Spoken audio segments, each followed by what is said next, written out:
how Europe's climate agenda is funding Russia's war in Ukraine.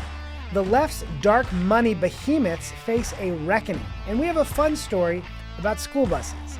All of that and so much more today on 10-Minute Drill. Everybody get up, get up. The story of America is the story of an adventure. I can hear you. The rest of the world hears you. We are a nation under God, and I believe God intended for us to be free. Last week, the New York Times reported that Bill Gates is quietly cutting off his support to the Arabella Advisors network, which is known as the mothership of left-wing dark money, has funded everything from political campaigns to left-wing political activity through nonprofit groups. They contributed $1.2 billion in the 2020 election cycle to elect Democrats across the country. As of 2023, top donors to nonprofits within the Arabella network include left-leaning billionaires like Bill Gates, Hans-Jörg Wyss, George Soros, Mark Zuckerberg, Pierre Omidyar, and Warren Buffett. One name you'll remember in there is foreign pervert Hans-Jörg Wyss, the Swiss billionaire, who's been accused of serial sexual harassment against women. He has not cut off his funding to the Arabella Advisors network, but his involvement may be one of many things that's leading Mr. Gates away. Here's the New York Times. The Gates Foundation decided in late June to halt making grants to nonprofit funds administered by the consulting firm Arabella Advisors, according to an internal foundation announcement reviewed by the New York Times. According to Americans for Public Trust, just in, the Gates Foundation has quietly decided to cease all funding to groups managed by Arabella Advisor, dealing a massive blow to the liberal dark money behemoth and its network. The Gates Foundation was one of Arabella Network's largest funding sources, funneling nearly $500 million into Arabella groups over the last 2 decades. Now that funding is no more. This comes after the Arabella Network has been under heightened scrutiny following our reports unmasking how they are the key vehicle for foreign money flowing into American politics, notably from Swiss billionaire Hans-Jörg Wyss. And that's not the only left-wing dark money entity that is currently under fire. This week, President Trump posted on Truth Social about George Soros and his network. George Soros and his wonderful radical left son should be charged with RICO because of their support of violent protests and much more all throughout the United States of America. We're not going to allow these lunatics to rip apart America anymore, never giving it so much a chance to breathe and be free. Soros and his group of psychopaths have caused great damage to our country. That includes his crazy West Coast friends. Be careful, we're watching you. Thank you for your attention to this matter. Here's Caitlin Sutherland of Americans for Public Trust, one of the most important watchdog groups in the country, on this. As you know, Washington, D.C., we have been absolutely ravaged by violent crime, and President Trump is fighting back. But who's there?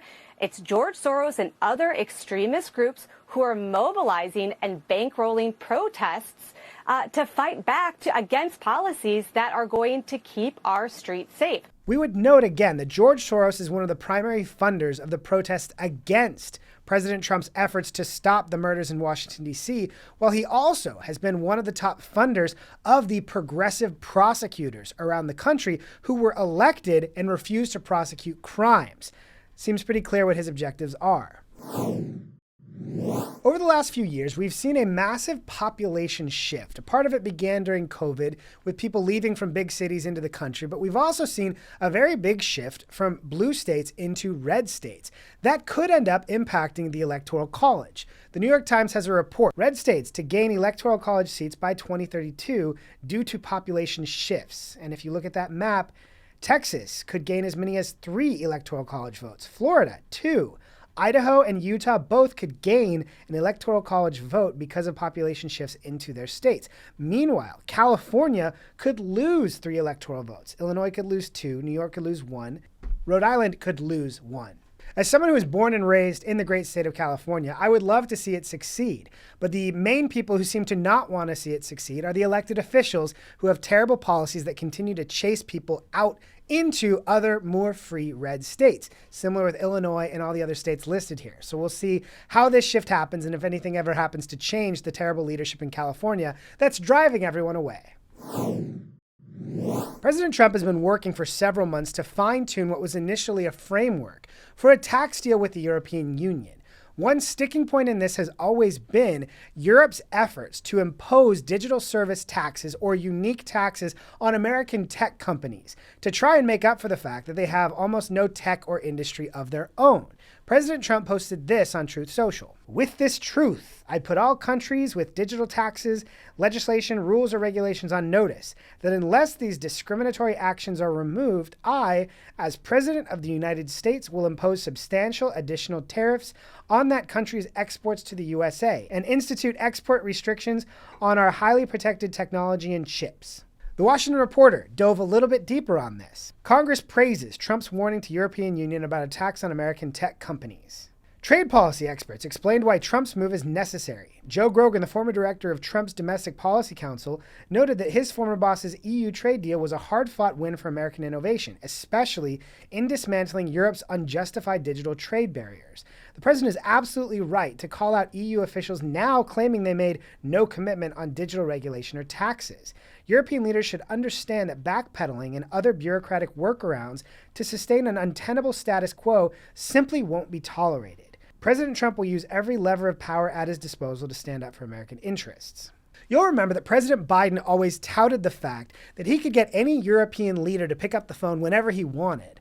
The reason they were always willing to pick up the phone from him is because he rolled over on all sorts of insane policies they tried to force on America and American companies, like this digital services tax. President Trump simply wants to make sure that American companies aren't mistreated for doing business overseas with markets that are desperate for American tech and innovation.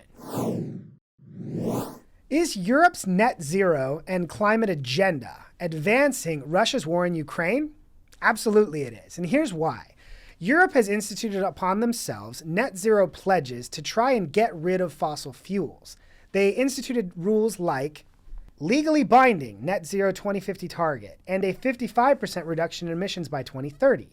They created new standards and tightened emissions caps to make coal, oil, and gas power less profitable. And they did silly things like thermostat limits to reduce energy use. As we talk about here, Europe doesn't have air conditioning because they would rather virtue signal. Meanwhile, people are dying of heat exhaustion. What this has done is cut off their own energy supplies, putting them in a national security predicament. In order to make up for that shortfall of energy, they are buying Russian liquid natural gas to make up for it, which then is in turn funding Putin's war in Ukraine. Now, they have tried to say they're reducing, but the problem is, in 2024, they bought more Russian energy than ever. From the Financial Times, LNG imports from Russia hit record highs. Despite slashes in pipeline gas, Europe imported about 16.5 million tons of Russian LNG in 2024, up from 15.2 million tons in 2023.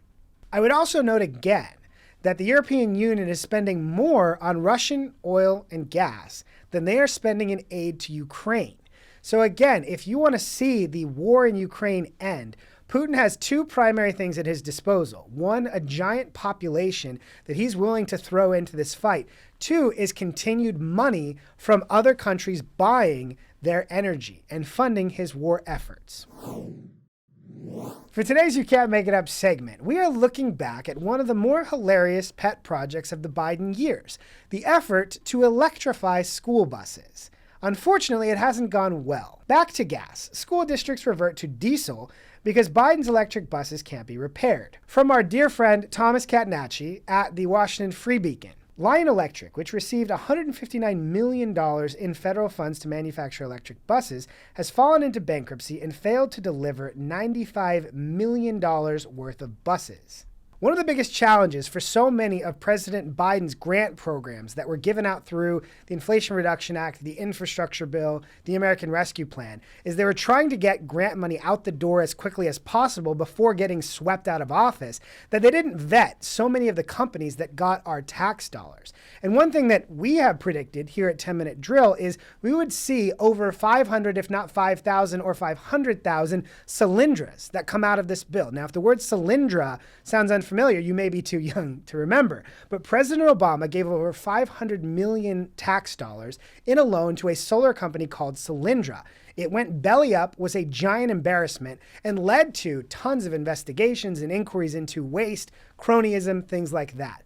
The Biden administration created hundreds, if not thousands, of similar Solyndra situations that we're going to continue to hear about for years to come.